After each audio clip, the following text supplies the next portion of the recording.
ৱেডিং শ্বুট মাত্ৰ 477ত গাইজ এই কাপোৰযোৰ মই শ্বুট কৰা কমচে কম 3 মান্থছমান হৈ গ'ল পূজাৰ সময়তে কৰিছিলোঁ যিহেতু এতিয়া বিয়াও আহি আছে সেইকাৰণে দেখাই দিলোঁ মানে এতিয়াহে আউট অফ ষ্টকত ইমান দিনা আউট অফ ষ্টকতে আছিলে এতিয়া ষ্টকত আহিছে দেখিছে মোৰ চুলি দীঘল আছিলে তেতিয়াই শ্বুট কৰা খুলি লৈ মই একদম পাগল হৈ গৈছোঁগৈ আণ্ডাৰ 500ত ইমান ধুনীয়াযোৰ ৰেয়নৰ কাপোৰ দি আছে ইমানেই বেছি ধুনীয়া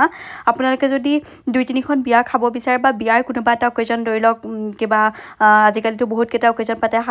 বা বিয়াৰ আগদিনাখন কৰবাত পিন্ধি যাবৰ কাৰণে বা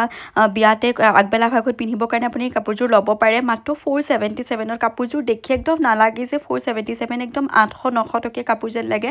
এইখন হৈছে দুপাট্টাখন অকণমান ঠেক হয় কিন্তু দীঘল হয় বহুত বেছি ধুনীয়া হয় গাইজ মানে মই আচৰিত হৈ গৈছোঁগৈ ইমান দিনৰ পৰা মই ভাবি আছিলোঁ যে যদি আহে দেখাম কিন্তু লাকিলি কালি মই খুচৰতে পাই গ'লোঁ সেইকাৰণে ভাবিলোঁ জল্দি এডিট কৰি আপোনালোকলৈ ভিডিঅ'টো আগবঢ়াওঁ ইমানেই বেছি ধুনীয়া মানে ব্ৰিঞ্জল কালাৰত এনেধৰণে গোল্ডেন ৱৰ্ক কৰা আছে এনেও জানি নহয় গোল্ডেনটো এনেকুৱা ডাৰ্ক কালাৰ এটাত যেতিয়া থাকে খুবেই ধুনীয়া লাগে ফ'ল' কৰি লিংক বুলি কমেণ্ট কৰিব আৰু লগতে যদি ফেচবুকত চাই আছে মই লিংক বুলি কমেণ্টতে দি দিম দেই